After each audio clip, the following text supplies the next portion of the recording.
guys, it is Tristan with Nerdette's NewsStand, and with everything swirling around about DC Omniverse coming in March, which I do have some more information towards the end about, I wanted to kind of go through and explain things. There's not a lot that needs explained, but there is a lot that this will encompass, and it's definitely worth exploring again. So let's start with Multiversity. It was one of the biggest, most ambitious world-building projects that DC Comics has ever done, or any comic book company for that matter. The map shows the plane of existence, right? And all 52 worlds occupying the same space, just vibrating at different frequencies. Now, at the center of the universe is the House of Heroes, which is a place for all heroes to meet up and have needed access to all of the different multiverses. Also, there is the Rock of Eternity, which is home to the wizard that gave Shazam his powers. Now, also around it, we see the Bleed, which is almost like an interdimensional fluid medium that can be used to travel between different realities or travel quickly from place to place, or simply something that started in the Authority and was the space in between planets. But you really don't need to know much about the Bleed, just simply because it folded in after Infinite Crisis and all of DC Multiverse uses it. So let's talk about specific Earths, right? And I'm not going to go into too many, but Earth 0 is the regular Earth. Earth 2 is home to Alan Scott's Green Lantern. Earth 3 is home to all of the crime syndicate that captured Earth 0 in Forever Evil. Now, on the outside, we have Wonder World, which is home of the giant heroes from the Rock of Ages. Also, we have an Earth that is directly plugged into the Speed Force called Quiz. And beside that, we have the Speed Force Barrier, which is where the speedsters obviously pull their power from, but it also separates the multiverse from the gods, which is home to a multitude of different gods. We have Sandman, Olympus, or even people like Hades, the new gods, or specifically it is home to the Phantom Zone. Now, on the outside of the god realm is the Monitor Sphere, and next to that is the Source Wall, beyond which is the Source, the mysterious Source, right? Basically the source of all creation. If you think about it a little long, you will realize the Source is kind of the writers, right? So that is a lot. I know it is a lot. So let's go back to the inception of how this happened. And something that I've touched upon before, but let's back up just a little bit from Multiversity, right? So, in 1961, Flash of Two Worlds introduced the multiverse theory. Then, in 1985, George Perez and Marv Wolfman said, enough with this, launched Crisis on Infinite Earths, and basically wiped the slate clean with a singular universe. But there was still some continuity errors, in which 1994 they launched 0 Hour by Dan Jurgens. It kind of blinked the universe away and blinked it right back, fixed any continuity errors until 2006, which is when Infinite Crisis brought the multiverse back. And then in 2009, Final Crisis by Grant Morrison made the heroes aware that the multiverse was still around.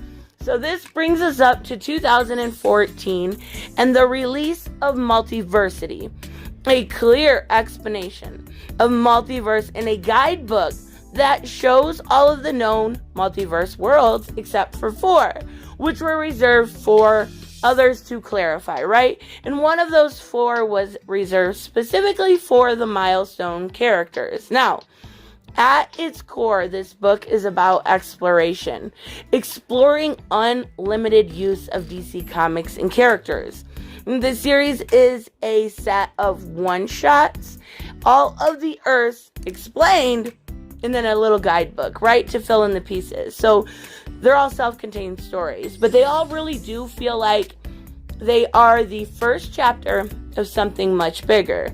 Grant Morrison uses the multiverse theory to explore different types of storytelling that have always been present in the DC world, whether it is Silver Age heroics we see in Shazam, or deconstruction style Watchmen with Captain Atom, and even turning Superman into a Nazi. It is the type of storytelling that's important. The storytelling is key. It is the stories themselves and the character within. Multiversity was specifically about the unlimited potential of comic books and establishing a sense of infinite possibilities where any type of story could be covered. Each world was meticulously designed by Grant Morrison with backstories and origins and centralized heroes, even a self-insert of Grant himself. We just talked about how this was one of his tropes on Earth 44. If the Grant Morrison lookalike can be a mad genius in comics, really any story can. Many of these stories were simple twists, right? Simple twists on a regular storyline. Just like the Elseworld stories, such as Etrigan leading a demonic Justice League. I still want to see that. But that is what makes Multiversity so entertaining. That is what makes Multiversity so engaging. If you can imagine it, it could happen. Down to literally turning superheroes into eye candy for a latest gossip magazine. Grant Morrison went out of his way to develop as many concepts within the multiverse as possible, and wants to, make us understand that nothing, and I mean nothing, is off the table when it comes to making new stories and introducing the Omniverse, introducing unlimited stories, unlimited and infinite ideas. With comics and geek culture thriving right now, in my opinion, starting in March, is the perfect time to explore this Omniverse type idea. I personally cannot wait. I'm curious to see what we actually get. So in March, this brings us to the present, right? In March, we can expect an Omniverse to take over the entire DC universe and will probably be a one-shot to relaunch the DC universe. It will be following Future State, so I expect we will see some familiar characters returning from the future. The book will include lead-ins and short stories to continue or begin all sorts of books. Some will keep their numbering. We know books like Batman with James Tynion will keep that numbering, and it has been confirmed by Ben Abernathy that it is still staying with the current continuity. But it is likely that there will be brand new books. It is likely that there will be fewer books, and they may even keep that anthology type to keep it around for a little longer and see how it works out with Future State. Now, when I say a looser continuity, I don't mean none at all.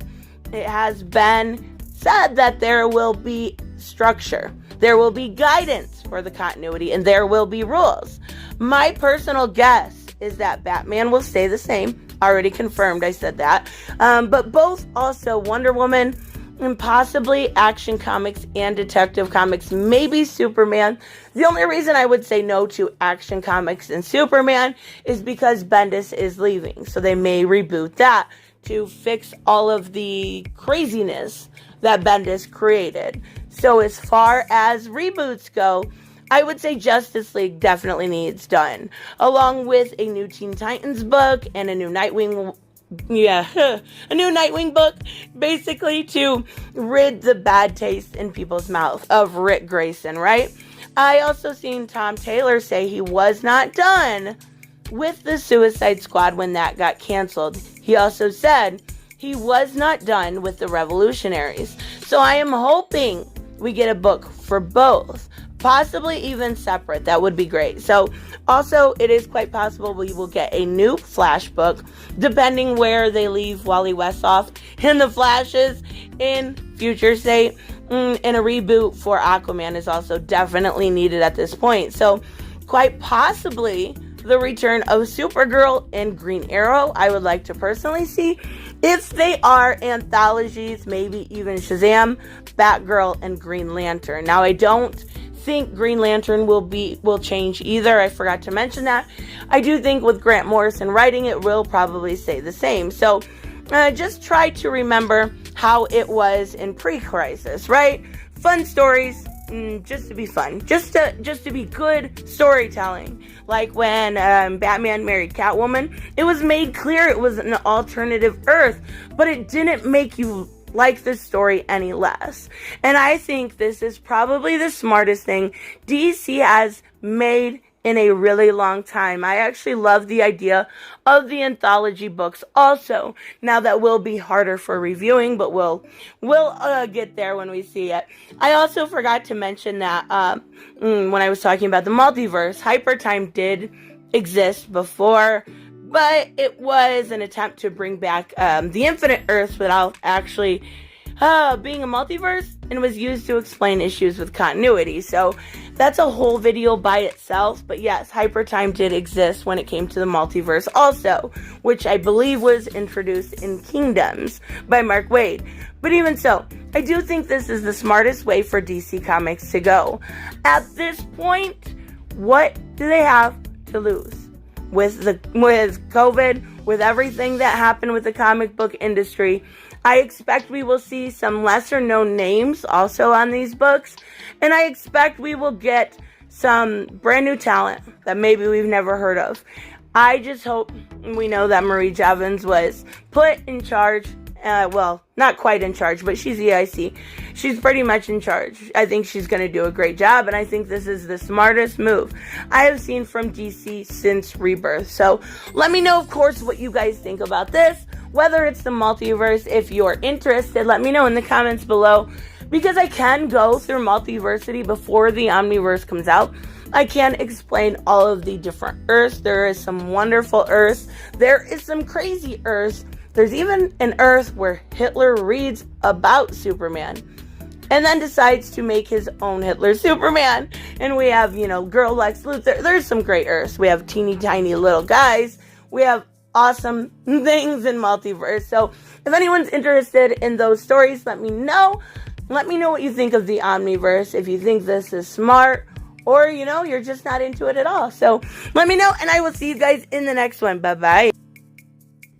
Hey guys, I want to give a huge shout out to my Patreon and subscribe stars. You guys literally make this channel possible. Huge thank you to Cage the Mick, Robert Mick Twiz, Black Knight Fool, Brucey, Chris Z, David L, David Rafford, Jeffrey Allen Carnes, Mighty Balls, Mike Buckner, Maizen Barbosa, Ruskar, Ryan Decker, Robert Hoffman, and Doc Holliday. You guys are absolutely amazing, and thank you so much for all your support. Don't forget on the way out to like as always if you enjoy the content, and hit subscribe. And I will see you in the next one. Bye-bye.